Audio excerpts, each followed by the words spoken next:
Hello and welcome to Blockbuster review on Prudent Media. My name is Sachin Chatte and on this show we take a look at the latest releases. Today there is only one film that has released and it's called Iron Lung. Let's take a look at it.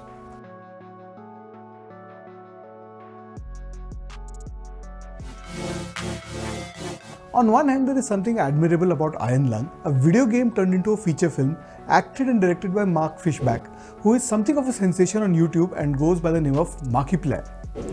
In many ways, it is a one-man show.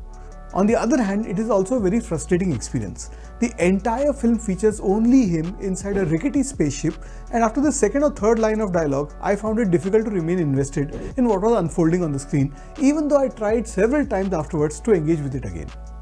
Given that the film essentially revolves around a single character and runs for well over 2 hours, there were ample opportunities to give it a second chance, but they didn't quite succeed.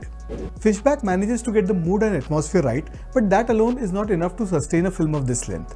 At the beginning, a voiceover informs us that a mysterious event known as the Quiet Rapture has caused all planets and stars to vanish. Only those floating in spaceships or space stations have survived. Simon, that's played by Fishback, is a convict accused of destroying a space station, and he awakens aboard the aforementioned not-so-modern spaceship, which is called Iron Lung, and that is traveling through an ocean of blood.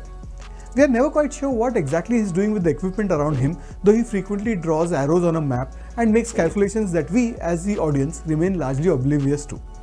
He is all alone. Occasionally, a voice crackles through the speaker instructing him to retrieve a sample, after which he will supposedly be freed. It is an offer he cannot refuse because he wants to leave the spaceship. He cannot even see outside the spaceship except through a camera that produces still images from the exterior. If you expect some excitement or revelation as the mission progresses, you might be disappointed.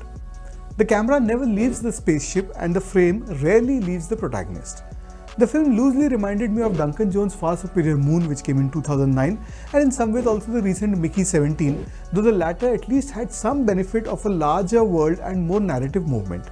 Given its very thin premise, Iron Lung is executed quite impressively in terms of cinematography and editing.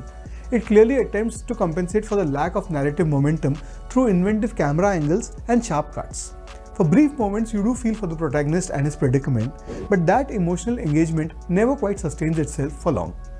As an actor, Mark Fishback carries the film squarely on his shoulders, and that in itself is no small achievement. Yet one cannot help but feel that the material might have worked better as a shorter film, or perhaps even more effectively as a short film. I'm going to go with 2 out of 5 stars for the new Hollywood flick called Iron Lung.